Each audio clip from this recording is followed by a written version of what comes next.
गरीब बेघर परिवार की नवरात्रि। कंचन सूरज की किरण फूटने के साथ जाग जाती है और झोपड़ी के कोने में स्थापित माँ दुर्गा की ओर नजर फेरती है। हे माँ दुर्गा, मुझे और मेरे परिवार को आज का दिन दिखाने के लिए कोटि कोटि धन्यवाद। वरना तो इस दुनिया में कई लोग ऐसे भी हैं जिन्होंने आज का सूरज भी नहीं देखा होगा। कंचन ऐसी थी, उसकी बोली में मिठास और रोम रोम में माँ दुर्गा की भक्ति बसी हुई थी। उसके ससुराल की दशा भी खास नहीं थी। बुजुर्ग सास ससुर, नंद, देवर, एक छोटी बेटी और वो दो पति पत्नी खुद उस कच्चे मकान में दिन काट रहे थे। परिवार के पेट भरवाने का भार श्रवण के ऊपर था। जो कोई दिन तो ऐसा भी होता था जब गरीब ससुराल वालों को एक वक्त का खाना भी नसीब नहीं होता था। लेकिन इस सबके बीच गरीब ससुराल वालों की माता पर अटल श्रद्धा थी। वो खुद भले नहीं खाते थे, मगर किसी भी दिन ऐसा नहीं होता जिस दिन माँ दुर्गा को भोग न लगाएं या घी की जोत न जलाएं। माँ जी, बाबूजी, श्रवण जी, चलिए उठ जाइए, लीजिए चाय पी लीजिए। कंचन, सूरज सिर पर चढ़ाया है और तुम अब उठा रही हो? आज मुखिया जी की फसल की कटाई करनी थी। श्रवण को परेशान होते देखकर पिता रामदास जी ने कहा, अरे श्रवण, क्यों इतना हड़बड़ा रहा है? चाय पी ले, फिर चल पड़ेंगे दोनों बाप बेटे खेत पर। श्रवण के बापू, थोड़े दिनों में माँ दुर्गे की 9 दिनों की नवरात्रि व्रत आरंभ हो रहे हैं। मैया की स्थापना के लिए सामान चाहिए होगा। चिंता मत करो भाग्यवान, आज मुखिया जी की खेती की फसल काटने के बाद जो पैसे मिलेंगे उससे सामान ले आएंगे। और माता रानी की दया कृपा से हमने जो अपनी जमीन पर खेती की है, इस बार वो खूब फली है। खूब सारे अनानास, अनार, नारियल उगे हैं। इस बार नवरात्रों में फल बेचकर अच्छी कमाई हो जाएगी। तो सबसे पहले अपना घर पक्का करवा लेंगे और फिर कोई अच्छा सा लड़का देखकर आशा के हाथ भी पीले कर देंगे। गरीब ससुराल वालों के मन में बहुत सी आशाएं लगी थीं, लेकिन किसी को आने वाले संकट का एहसास भी नहीं था। जैसे ही रामदास खेत पर जाने के लिए उठते हैं तो किडनी में बहुत तेज दर्द खिंचाव महसूस होने के साथ वो जमीन पर चित्त होकर करहाने लगते हैं। अरे माँ! हे माता रानी, श्रवण के बापू, क्या हुआ तुमको? पिताजी, पिताजी, क्या हुआ आपको? पूरा परिवार आंखों में आंसू लिए रामदास को अस्पताल में भर्ती करते हैं। कुछ देर में डॉक्टर बाहर निकल कर आता है और आशा बोलती है, श्रवण भैया, डॉक्टर आ गए। डॉक्टर साहब, मेरे पिताजी अब कैसे हैं? वो ठीक तो है? हमें बड़े दुख के साथ कहना पड़ रहा है, मगर आपके पिताजी की दोनों किडनी खराब है। जल्द से जल्द हमें किडनी ट्रांसप्लांट करनी होगी।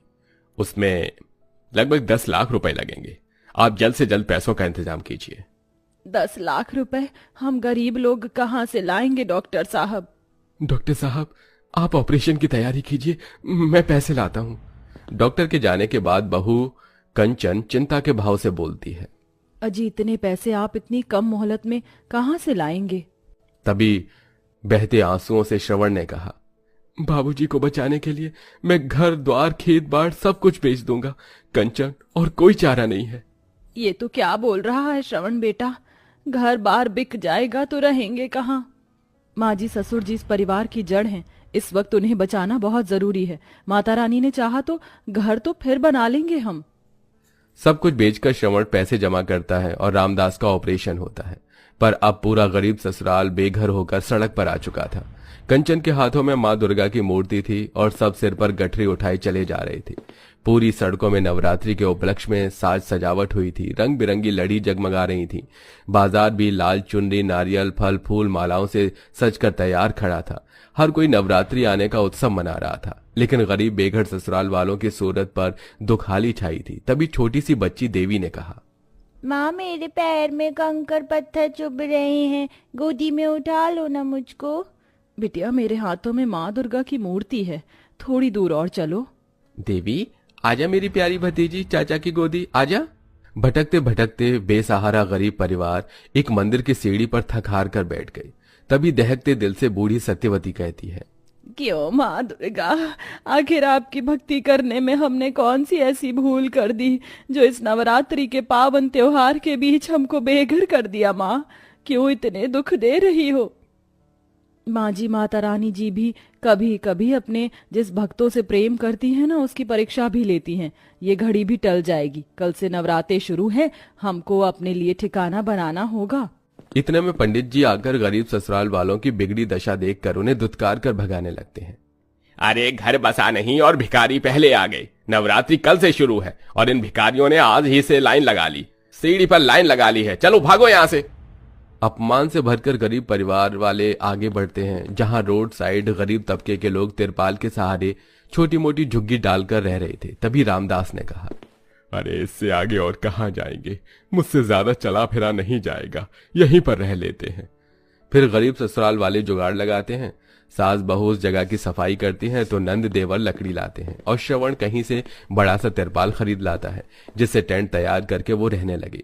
अगले दिन थोड़े बहुत में ही वो कलश स्थापना करते हैं और हाथ जोड़कर शामिल होते हैं। हे दुर्गा मैया, आप तो हमारी परिस्थितियों को देख रही हैं।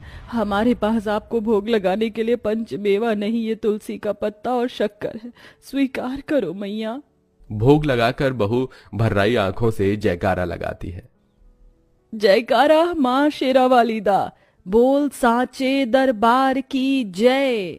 अच्छा माँ कंचन, मैं काम की तलाश में जा रहा हूँ, आप दोनों प्रार्थना करना। जाइए जी, दुर्गा मैया आपके साथ है। श्रवण भैया, मैं भी आपके साथ चलता हूँ। अरे पगले, मैं कर लूंगा सब, अपने भाई पर भरोसा रख। जानता हूँ भैया, आप अकेले सब कर लेंगे, लेकिन मैं भी तो इस घर का छोटा बेटा हूँ, मुझे भी करने दीजिए। दोनों भाई मुकेश श्रवण काम की खोज में जाते हैं। इधर ससुराल वाले उपवास में थे। देखते देखते शाम गुजर गई। लगातार भूखा रहने से सास की तबीयत बिगड़ जाती है। माँ जी आप ठीक तो हैं? पूरा दिन ऐसे ही बीत गया, इसीलिए तबीयत बिगड़ गई। आशा, माँ जी का ख्याल रखना, सांझ हो रखी है, मंदिर में आरती हो रही होगी, थोड़ा तो प्रसाद मिल जाएगा। मन में आशा का दीपक जलाए गरीब बहू बेटी के साथ मंदिर में आती है, जहां दोनों को एक एक लड्डू मिलता है और पूरा ससुराल उसी से थोड़े में थोड़ा खाकर व्रत खोलता है। श्रवण जी, आप काम देखने गए थे, कोई काम बना? हाँ, बड़ी मुश्किल से एक जगह फूल उतारने का काम मिला। सेठ ने हम दोनों भाइयों को 20 रुपए दिए हैं। कोई नहीं, इतने में कल तो माता को भोग लग जाएगा, मगर देखते ही देखते वक्त कैसे गुजर जाएगा और नवरात्रि आ जाएगी, पता भी नहीं चलेगा। कन्या पूजन कैसे करवाएं, कौन आएगा कंजक खाने के लिए, हम गरीब ससुराल वालों के टेंट में।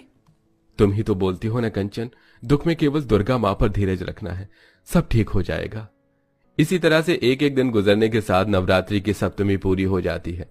पैसे वाले लोग पंडाल लगवाते हैं, कोई माता की चौकी करवाता है तो कोई भंडारा कराता है, पर गरीब ससुराल वालों के पास कन्या पूजन तक के भी पैसे नहीं थे।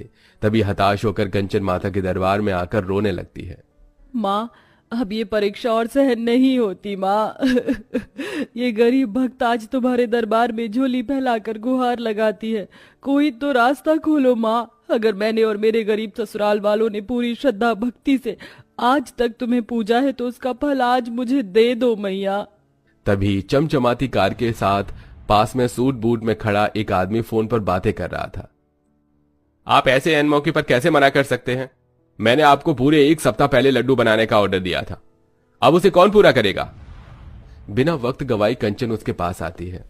जय माँ दुर्गा की। भैया, आप कहें तो मैं और मेरा परिवार मिलकर 100 किलो लड्डू का ऑर्डर पूरा कर देगा। अगर आप ये कर दें तो बड़ी मेहरबानी होगी। ये 20,000 रुपए एडवांस के लिए रखिए।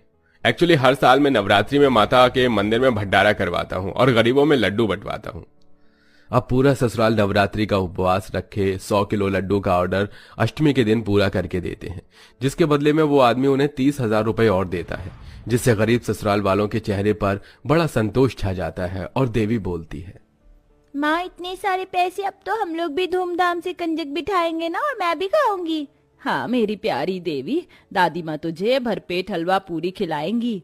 माँ जी, अब कल माँ दुर्गा का कंजक हमको इसी तिरपाल में बिठाना होगा, क्योंकि मूर्ति की स्थापना यहीं की थी।